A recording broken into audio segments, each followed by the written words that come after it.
그동안 서울 수유리 아카데미 하우스 매각을 놓고 논의를 거듭해온 한국기독교장로회가 임대를 주기로 결정했습니다. 기장총회는 충북 청주에서 열린 임시실행위원회에서 수유리 아카데미 하우스 임대를 결정하고 관련 업무를 추진하기로 했습니다. 코로나19 장기화로 사회적 거리두기가 강화되면서 가정에서 보내는 시간이 많아졌습니다. 신앙을 가진 부모들은 가정에서 진행되는 온라인 학습만큼이나 자녀들의 신앙 교육에도 관심이 높습니다. 교회 학교의 빈자리를 채워줄 자녀 신앙 교육은 무엇부터 해야 되는지 알아봅니다. CBS 기획보도, 보호 종료 아동들의 어려움을 돌아보며 이들이 온전하게 자립할 수 있는 방안은 무엇인지 살펴보고 있습니다. 오늘은 두 번째 시간으로 보호 종료 아동들을 향한 실질적인 지원 활동과 대안들을 짚어봅니다. CBS TV가 제작한 특집 다큐멘터리 기독청년 전태일이 제54회 휴스턴 국제영화제에서 다큐멘터리 부문 금상을 수상했습니다. 다큐멘터리 기독청년 전태일은 독실한 크리스천이었던 전태일 열사의 삶을 기독교적 관점으로 풀어낸 작품입니다. 여러분 안녕하십니까? CBS 뉴스입니다. 그동안 서울 수유리 아카데미 하우스 매각을 놓고 논의를 거듭해온 한국기독교장로회가 임대를 주기로 결정했습니다. 기장총회는 충북 청주에서 열린 임시실행위원회에서 수유리 아카데미 하우스 임대를 결정하고 관련 업무를 추진하기로 했습니다. 이순규 기자의 보도입니다. 한국기독교장로회가 수유리 아카데미 하우스 운영과 관련 임대업체를 선정해 임대를 주는 것으로 가닥을 잡았습니다. 기장총회는 충북 청주에서 열린 임시실행위원회에서 아카데미 하우스 임대를 주기 위해 우선 협상 대상자를 선정했다고 밝혔습니다. 기장총회 유지재단 이사장 육승종 목사는 임대업체를 직접 방문하고 개보수 비용을 부담할 수 있는 업체인지 등 철저한 검증을 거치고 있다고 말했습니다. 육 목사는 또 실행위원들의 우려는 잘 알고 있다면서도 현 상황에서는 임대가 불가피하다고 말했습니다. 일단 차선책이죠. 일단 우리가 재산을 지켜야 되겠다는 겁니다. 총회원의 뜻이 매각보다는 좀 지켜보면 좋겠다. 근데 저희들이 지키기 위해서 돈을 100억을 투자해서 리모델링해서 운영할 능력이 있는가? 이래서는 그건 정말로 더 안 좋은 수거든요. 실행위원들은 총회 재산인 만큼 신중하고 철저하게 임대를 진행해달라는 부탁과 함께 총회 유지재단 이사회의 보고를 원한 대로 받았습니다. 기장총회가 아카데미 하우스를 임대 주는 것으로 방향을 잡았지만 해결해야 할 문제는 여전히 남아 있습니다. 우선 개보수 비용 문제입니다. 현재 아카데미 하우스는 2016년부터 사용을 하지 않아 개보수가 필요한 상황입니다. 기장총회는 개보수 비용으로만 약 60억 원에서 80억 원을 예상하고 있습니다. 기장총회는 개보수 비용을 기장총회가 부담할지 임대업체가 부담할지 논의 중이라고 덧붙였습니다. 또 아카데미 하우스 건물에 대한 유치권 행사도 풀어야 할 숙제입니다. 한국기독교장로회의 수유리 아카데미 하우스는 몇 년 동안 뜨거운 감자였습니다. 기장총회는 지난 2005년 아카데미 하우스를 매입한 뒤 약 10년 동안 총회본부로 사용하다 지난 2014년 현재 총회회관이 있는 기독교연합회관으로 이전했습니다.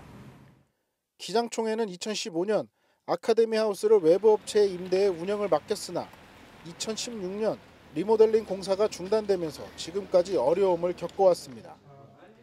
매각과 임대를 놓고 몇 년 동안 혼란을 겪어왔던 기장총회가 임대로 가닥을 잡으면서 혼란이 안정화될지 주목됩니다. CBS 뉴스 이순규입니다. 코로나19 장기화로 사회적 거리두기가 강화되면서 가정에서 보내는 시간이 많아졌습니다. 신앙을 가진 부모들은 가정에서 진행되는 온라인 학습만큼이나 자녀들의 신앙 교육에도 관심이 높은데요. 교회 학교의 빈자리를 채워줄 자녀 신앙 교육을 위해선 무엇부터 해야 할까요? 송주열 기자의 보도입니다. 예장합동총회가 지난달 발표한 코로나19 시대 중고등학생들의 종교 영향도 인식 조사 결과에 따르면 종교가 있는 321명의 학생 가운데 20% 정도가 기도 시간, 경전 독서, 경전 공부 모두 코로나 발생 이전보다 줄었다고 응답했습니다.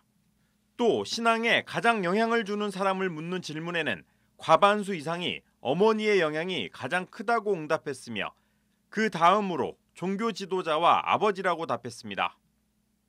코로나19로 사회적 거리 두기가 강화돼 교회에서의 신앙생활이 제한된 요즘 가정에서의 신앙교육이 중요해지고 있습니다.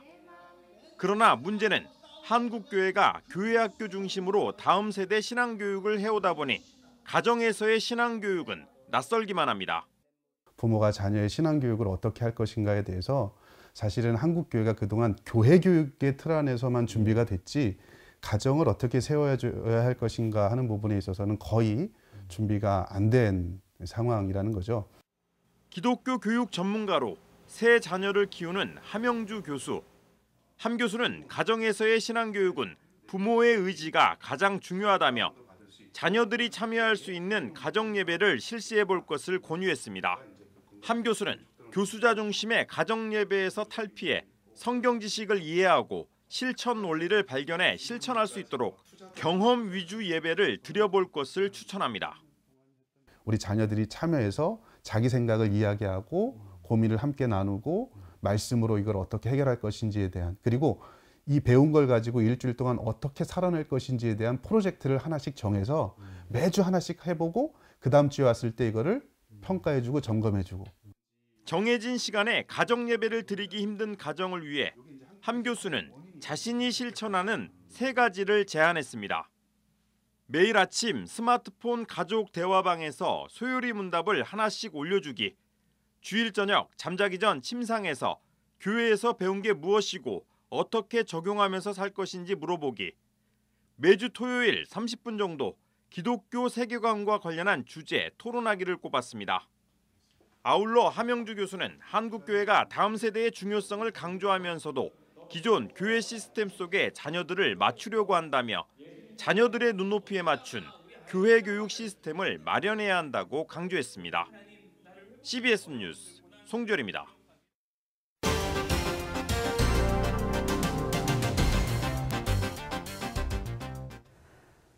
CBS 기획보도 보호 종료 아동들의 어려움을 돌아보며 이들이 온전하게 자립할 수 있는 방안은 무엇인지 살펴보고 있습니다. 오늘은 두 번째 시간으로 보호 종료 아동들을 향한 실질적인 지원 활동과 대안들을 짚어봅니다. 오요셉 기자입니다. 아름다운 가게에 보호 종료 청년 인턴십 프로그램에 참여하고 있는 지수 씨.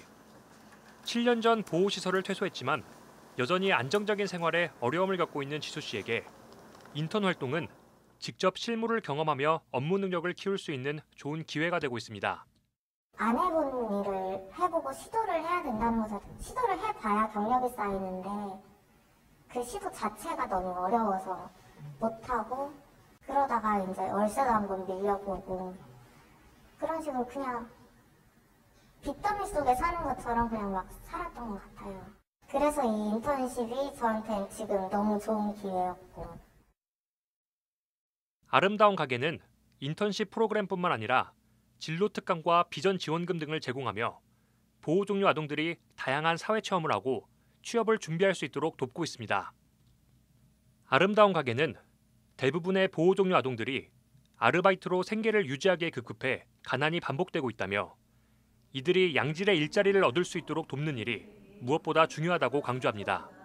20대들이 겪고 있는 가질 수 있는 그 기회들을 정말 한 번도 갖지 못해서 그냥 바로 보호 종료되면 계속 아르바이트하고 생계를 위해 일을 하고 그러다 보니까 자기 개발에 쓸 수 있는 돈과 시간도 없고요. 여러 기업이나 여러 단체에서 좀 이 친구들이 사회를 경험할 수 있게, 일을 경험하면서 배울 수 있게 그런 직무 훈련이나 인턴십 프로그램 이런 것들이 많아지면 도움이 될 것 같습니다.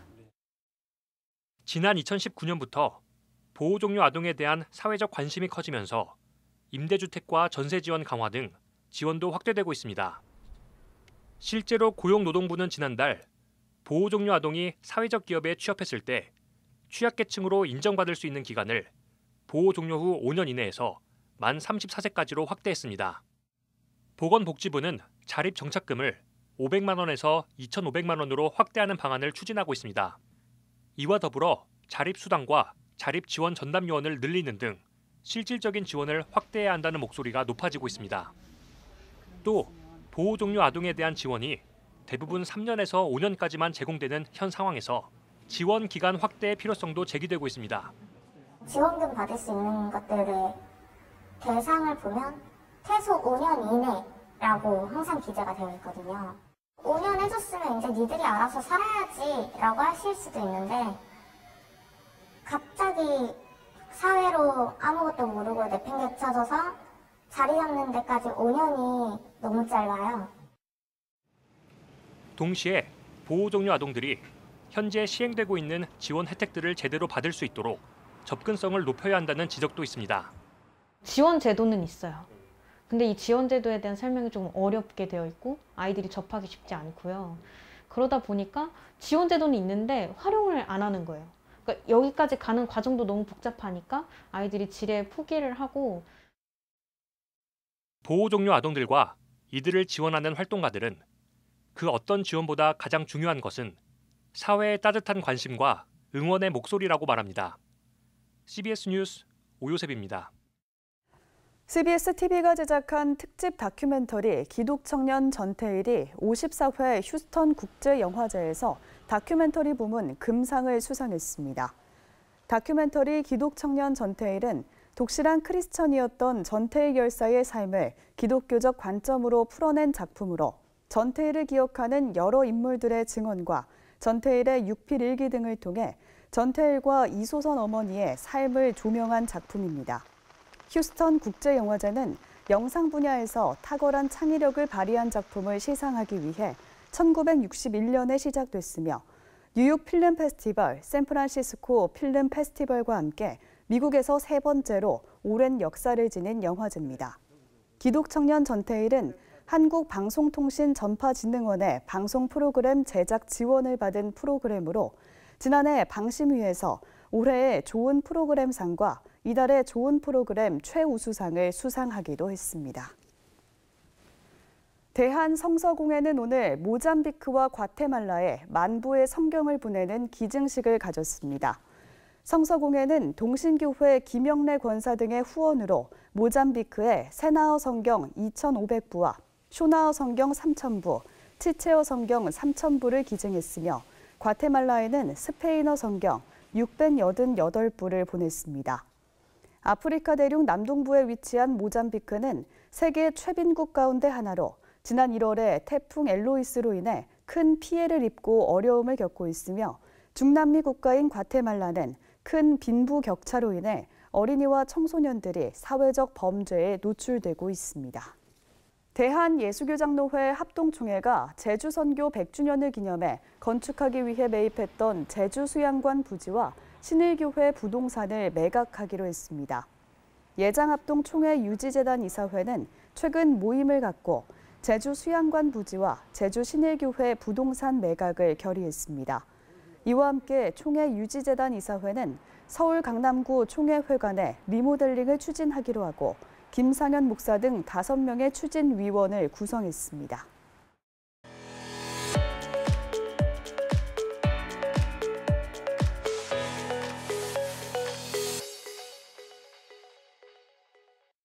간추린 지역교계 소식입니다. 포항제일교회가 다음 세대를 위한 공연 예배를 가졌습니다. 김홍련 발레단은 바보의사, 한국의 슈바이처로 불린 장기려 박사의 일대기를 다룬 공연, 부산시민 장기려를 선보입니다. 포항제일교회는 다음 세대를 위한 공연 예배 브릿지온 너 때는 마리아를 개최했습니다. 현장과 온라인으로 동시에 진행된 이번 예배는 영상과 율동, 설교 등으로 구성된 총 6막으로 기획됐습니다. 두려움과 기대 가운데 아이들이 가는데 언제나 동행하시는 예수님, 여호와 이레 하나님 소망하면서 갈 수 있도록 이러한 예배를 준비하게 되었습니다. 한편 포항제일교회는 가정의 달을 맞아 오는 12일부터 26일까지 매주 수요일 저녁에 가족 프로그램 공감을 마련할 예정입니다. 김홍련 발레단이 사명감과 봉사의 삶을 살았던 장기려 박사의 일대기를 그려낸 부산시민 장기려를 을숙도 문화회관에서 공개합니다. 김홍련 예술감독은 장기려 박사님의 삶의 본질 자체가 사랑이었다며 관객들에게도 뜻깊은 공연이 될 것이라고 말했습니다. 우리 장기려 박사님의 얘기를 오래 할 수 있어서 엄청난 가치가 있고 의미가 있는 일이라고 생각되기 때문에 좀 모범의 어떤 인물들이 제대로 우리 부산에 알려지기를 바라는 마음입니다. 공연을 보시고 교회가 무엇인가, 기독교가 무엇인가 단기래 박사님을 통해서 좀 인식이 되고 공감되었으면 하는 마음이 큽니다. 부산시민 장기련은 김웅련 발레단의 공연 콘텐츠인 부산갈매기 시리즈의 두 번째 작품입니다. 높은 뜻 연합선교회 전 대표인 김동호 목사가 전주대학교에서 명예신학박사 학위를 받았습니다. 전주대학교는 지난 4일 개교 57주년을 맞아 낮은 자세로 기독교 정신을 실천한 김동호 목사를 재학생과 동문에게 귀감이 되는 인물로 선정하고 명예신학박사 학위를 수여했다고 밝혔습니다. 대전 대덕구에 위치한 예장 백석총회 소속 송촌 장로교회가 총회 차원의 헌혈 캠페인에 꾸준히 참여해서 최근 헌혈 증서 270여 장을 모아 총회에 전달했습니다.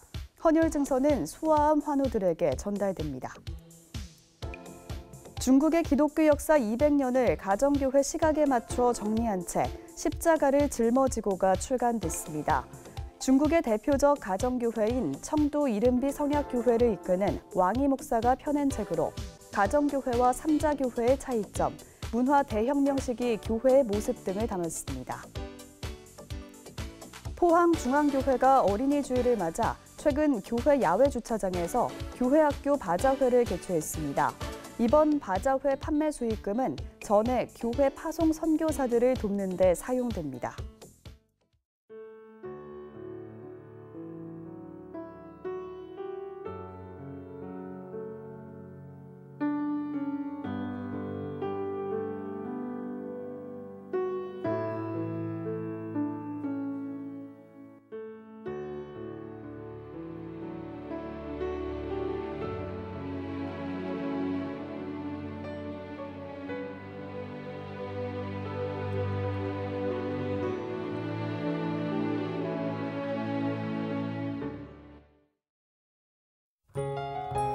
내일은 전국이 고비 사막에서 발원한 황사의 영향권에 들겠습니다. 수도권과 내륙 산지, 동해안은 바람도 강하게 불겠습니다.